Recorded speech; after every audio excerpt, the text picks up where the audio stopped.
Okay, so we're back with the GSXR1000 K9. It's now in for the ECU flash, so we're going to get going. I've already wired everything in, and I've done a basic service and a few checks. There was one or two small issues which we've sorted out. So let's just recap. If you go back to part one, you'll see what the power was, the dyno run, everything. This is the power from the first run that we did previously, so it was 155.6 and 100 Newton meters of torque.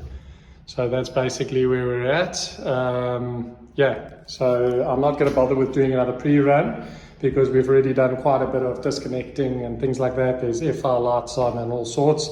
So I'll disable, make the base map, and then we'll get tuning. So call this part 2. Enjoy. So also again, what they're doing here is they dipping down all this at a certain RPM where they do their testing and everything else. So you can see it like pretty much it just ramps up to 100%. It's ridiculous. It should be nice and smooth and progressive. Specifically this bike, the request was she wants it smooth and the power must come on, not like a two-stroke. Some of us like it, some of us don't, eh? Okay, so on our throttle map now, you can see we've basically smoothed it out now, so it's more progressive, but we've opened it up a lot quicker to get some more air in there, and then obviously keeping it open from an earlier RPM, whereas before it was coming in at about 9.3, we now got it coming in at about 7, that it opens almost 100%. So I think this will be a good one to start with. We'll see what happens when we're tuning. Again, same with the ignition timing maps. You'll always notice that they dip it down. So they drop the ignition timing, close off throttle plates, do all that for the emissions to get past. And then obviously on top, you can see they retard the timing quite substantially before it picks up again. So I'm going to quickly edit that and then I'll send a pic. Okay, this is the new ignition timing. We've basically removed the timing retard on top. We've given it an advance, which I know works on these models, so we'll see what happens. Also, another nice feature on these is that obviously this is speed up to 300 k's an hour, and that's percentage of damping. So this is basically your steering damper. So from about 160 onwards, I just pump that up a bit so it's a bit stiffer on the steering damper. Stops the head shakes under hard acceleration, so that should help. Okay, recommendation, always have the battery charger connected because it does take time to do the right. And if the battery drains down, your ECU is locked. Then you have to go bothering Woolwich all the time there. So don't do it.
Okay, so I'm finished up with the tuning. I'm happy with the gains. Bike feels good, runs good speed. Let's take a look at the graph and I'll explain what's going on.